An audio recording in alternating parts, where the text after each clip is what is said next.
Hey everyone. So I want to start off, and this video is going to be about suicide by cop, but really want to start off with the acknowledgement that I'm not a criminal justice expert.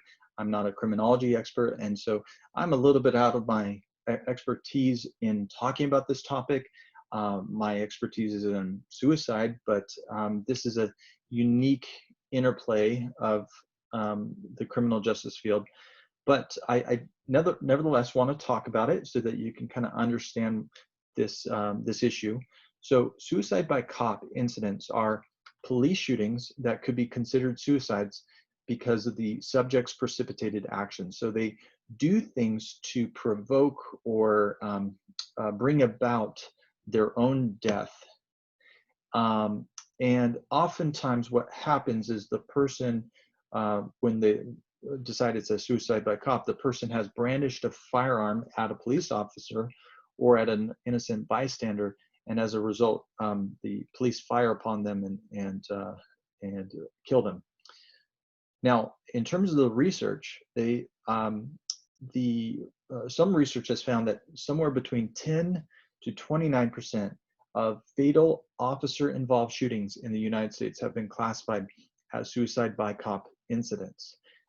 That's in a literature review that was published recently, and so somewhere in between 1 in 10 and almost 3 in 10 of all fatal officer-involved shootings could have been suicide by cop. That suggests this is pretty prevalent. Now, in reading about this, there are some of these suicide by cop incidents where the person seems to have planned them out. And so they have perhaps called the police officer, called the police on themselves and said, a person is acting erratically, has a gun. Can you go out and stop this person? But they're talking about themselves. So those kind of planned scenarios when they seem to draw attention to themselves from police are one type of suicide by cop. Another one is the spontaneous suicide by cop. And these are ones where the person, when they're interacting with a police officer, they, in that moment, seem to have made a decision to seek out their own demise in the interaction.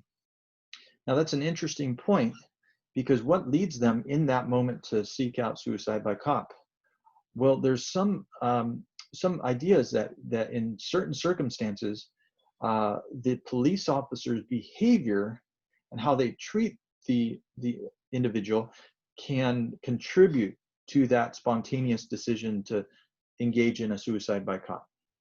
So that's kind of a interesting interactive understanding of it, where a police officer who is perhaps rude or dismissive, or even maybe they draw their gun, and in that moment, the person decides to become provocative and increase the likelihood that they will be killed by the police officer.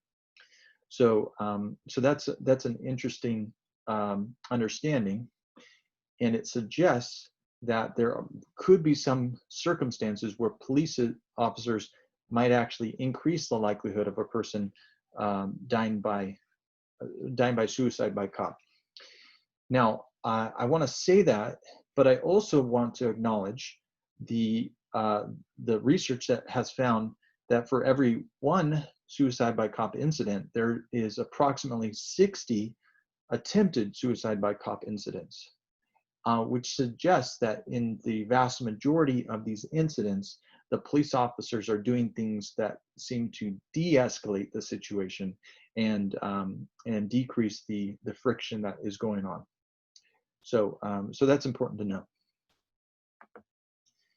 Now, I kind of hinted at this in the last slide, but I want to unpack it. Suicide by cop is very difficult to determine. So that range 10% to 29%, that's almost 3 times potentially from the low end to the high end. That's a big range.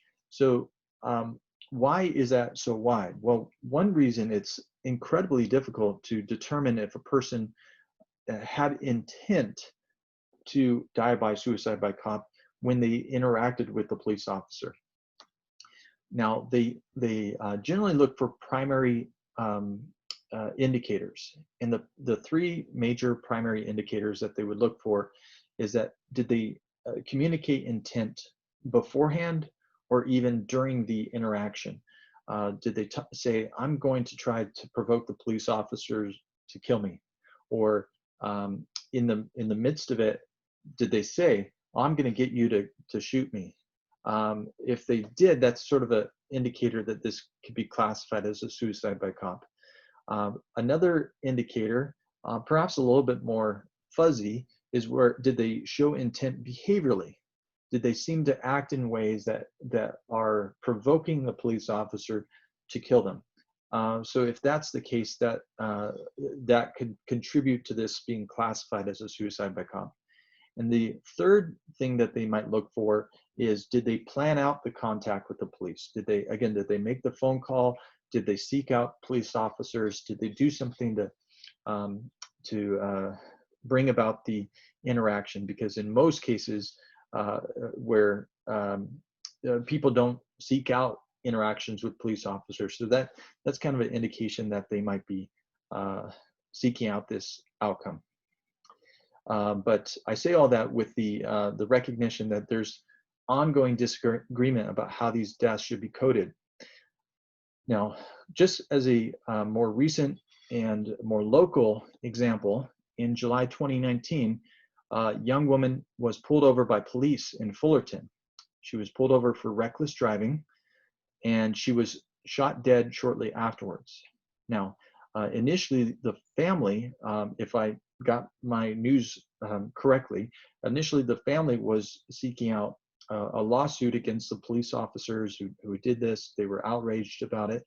But when they released the body cam footage, apparently the family decided that it was evident that she provoked the situation by pulling out a gun, which turned out to be a replica, and pointing it at the police officers in an intimidating manner.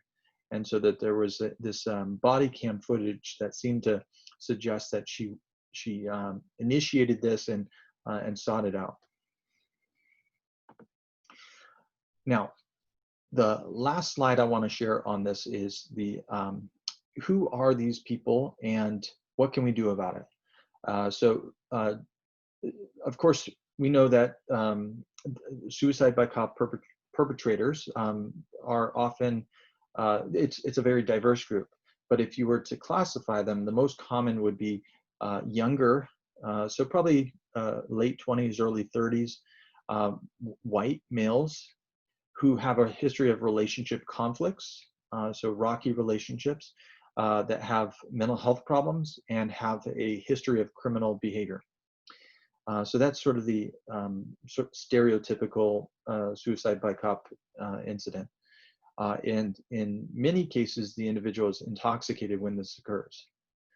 Now, what could you do about this? Well, the Patton and Freeman article found that typical interventions, such as using non-lethal methods and using typical verbal negotiation, like telling the person to lower their weapon, it actually is ineffective at decreasing risk.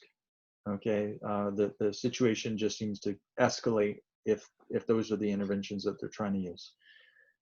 So instead, interventions ought to focus on verbal negotiation about the person's problems. So you try to find out what is what's on your mind, what are you dealing with, how can I help you, and that conversation can really lower the risk that it's going to progress to a fatal officer-involved shooting. Okay, so I wanted to unpack that a little bit. I know that issues with police are a hot button topic in society today. I know that I'm trying to present a fair and balanced perspective on it, but I think this is an important thing for us to be aware of and for us to think about when we're thinking about suicide. Okay, I'll end there.